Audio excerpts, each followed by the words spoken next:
بسم اللہ الرحمن الرحیم۔ شروع اللہ کے نام سے جو بڑا مہربان اور نہایت رحم کرنے والا ہے۔ پیارے دوستو، دنیا کی تاریخ میں بہت سے ایسے بادشاہ اور فرعون گزرے ہیں جن کے پاس مال و دولت کے بے شمار انبار تھے، لیکن جب بات کی جائے قارون کے خزانے کی تو ان تمام تر بادشاہوں اور فرعونوں کے خزانے قارون کے خزانے کے آگے کچھ بھی نہیں۔ پیارے دوستو، قارون کے پاس کتنا خزانہ تھا، اس کے اندازہ اس بات سے لگایا جا سکتا ہے۔ آج کے دور میں تمام دنیا کے مال و دولت اور تمام خزانوں کو جمع کیا جائے اور اس کا موازنہ کیا جائے قارون کے خزانے کے ساتھ، تو تمام دنیا کی دولت اور خزانے قارون کے خزانے کے آگے ایک معمولی سا حصہ بنتے ہیں۔ اس کے قارون کے پاس اس سے بھی زیادہ مال و دولت اور کہیں زیادہ خزانے تھے۔ پیارے دوستو، حقیقت میں قارون کون تھا اور اس کے پاس کتنا خزانہ آیا اور کہاں سے آیا، اور پھر اس خزانے کا وبال اس قارون پر کس طرح پڑا اور اس نے کس طرح اللہ تبارک و تعالیٰ کی نافرمانی کی، اور پھر اللہ تبارک و تعالیٰ نے اس کو کس طرح زمین کے اندر اس کے خزانے کے ساتھ غرق کیا۔ روایت میں آتا ہے کہ قارون بہت ہی خوبصورت آدمی تھا اور حضرت موسیٰ علیہ السلام کا چچا زاد بھائی تھا۔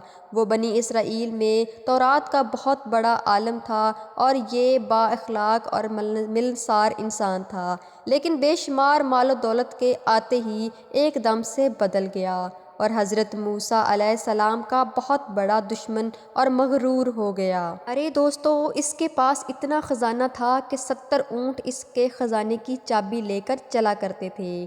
بعض روایات میں آتا ہے کہ قارون لوگوں کو سود پر مال دیا کرتا تھا، جس کے بدلے میں وہ لوگوں سے 2 گنا وصول کیا کرتا تھا۔ اس طرح آہستہ آہستہ یوں ہی وقت گزرتا گیا اور اس کے پاس کثیر تعداد میں مال و دولت جمع ہو گیا اور یہ مصر کا امیر ترین شخص بن گیا۔ ادھر جب اللہ تبارک و تعالیٰ نے زکوٰۃ کا حکم نازل کیا تو حضرت موسیٰ علیہ السلام نے اس کو زکوٰۃ دینے کا کہا، تو اس وقت اس نے حضرت موسیٰ علیہ السلام کے روبرو یہ عہد کر لیا کہ وہ اپنے تمام خزانوں میں سے 1000 حصہ زکوٰۃ کا نکالا کرے گا۔ اگر جب اس نے مال کا حساب لگایا تو یہ ایک بہت بڑی رقم بنتی تھی۔ یہ دیکھ کر قارون پر ایک دم سے لالچ اور کنجوس کا بھوت سوار ہو گیا اور نہ صرف خود اس نے زکوٰۃ کا انکار کر دیا بلکہ بنی اسرائیل کے لوگوں کو بہکانے لگا اور بنی اسرائیل کے لوگوں کو کہنے لگا کہ حضرت موسیٰ علیہ السلام زکوٰۃ کے بہانے سے تم لوگوں کا مال ہتھیانا چاہتے ہیں اور تمہارے مال و دولت پر قبضہ کرنا چاہتے ہیں۔ اس طرح اس بدبخت نے بنی اسرائیل کے لوگوں کو حضرت موسیٰ علیہ السلام کے خلاف بھڑکانا شروع کر دیا، یہاں تک کہ حضرت موسیٰ علیہ السلام سے لوگوں کو دور کرنے کے لیے اس بدبخت نے یہ چال بھی چلی کہ ایک عورت کو بہت زیادہ مال دولت دے کر اس بات پر آمادہ کیا کہ حضرت موسیٰ علیہ السلام پر بدکاری کا الزام لگایا جا سکے۔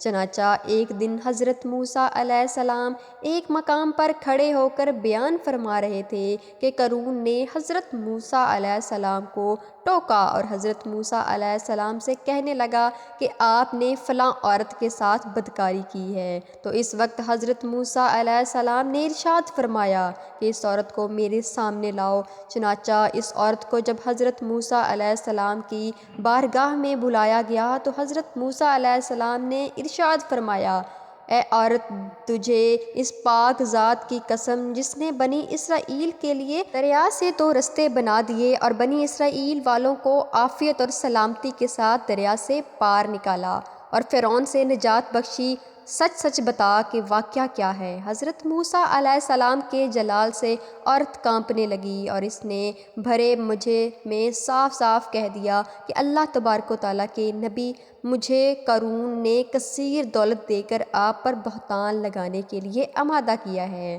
اس وقت حضرت موسیٰ علیہ السلام کی آنکھوں میں آنسو آ گئے اور آپ اللہ تبارک و تعالیٰ کی بارگاہ میں سجدہ شکر کے لیے گر گئے اور یہ دعا مانگنے لگے، یا رب العالمین، قارون پر اپنا قہر غضب نازل فرما۔ اس دعا کے بعد حضرت موسیٰ علیہ السلام نے بھرے مجمع میں یہ ارشاد فرمایا، جو کوئی قارون کے ساتھی ہیں وہ قارون اڑے رہیں اور جو میرے ساتھی ہیں جدا ہو جائیں۔ چنانچہ اس وقت 2 افراد کے سوا تمام بنی اسرائیل والے قارون سے الگ ہو گئے۔ پھر حضرت موسیٰ علیہ السلام نے زمین کو حکم دیا کہ اے زمین تو اس کو پکڑ لے، تو اس وقت زمین نے قارون کو ایک دم گھٹنوں تک زمین کے اندر دھنسا دیا۔ پھر دوبارہ حضرت موسیٰ علیہ السلام نے زمین سے یہی حکم ارشاد فرمایا تو قارون کمر تک زمین کے اندر دھنس گیا۔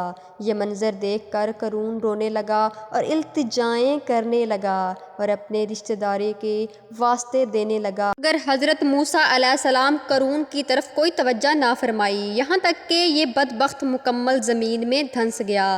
اس وقت وہ 2 آدمی جو قارون کے ساتھی تھے وہ لوگوں سے کہنے لگے، حضرت موسیٰ علیہ السلام نے قارون کو زمین میں اس لیے دھنسایا ہے تاکہ حضرت موسیٰ علیہ السلام قارون کے خزانے پر قبضہ کر سکیں۔ تو اس وقت حضرت موسیٰ علیہ السلام اللہ کی بارگاہ میں دعا کی کہ قارون کا مکان اور خزانہ بھی زمین میں دھنسا دیا جائے۔ تو اللہ تبارک و تعالیٰ کے حکم سے قارون کا مکان اور خزانہ بھی زمین کے اندر دھنسا دیا گیا اور قارون کا سب کچھ زمین کے اندر غرق ہو گیا۔ یا پیارے دوستو، اس طرح قارون نے اللہ تبارک و تعالیٰ کی نافرمانی کی اور زکوٰۃ دینے سے انکار کیا اور حضرت موسیٰ علیہ السلام کی شان میں گستاخی کی۔ یا اللہ ہمیں اپنے احکام پر چلنے کی توفیق عطا فرمائے، آمین۔ جزاک اللہ۔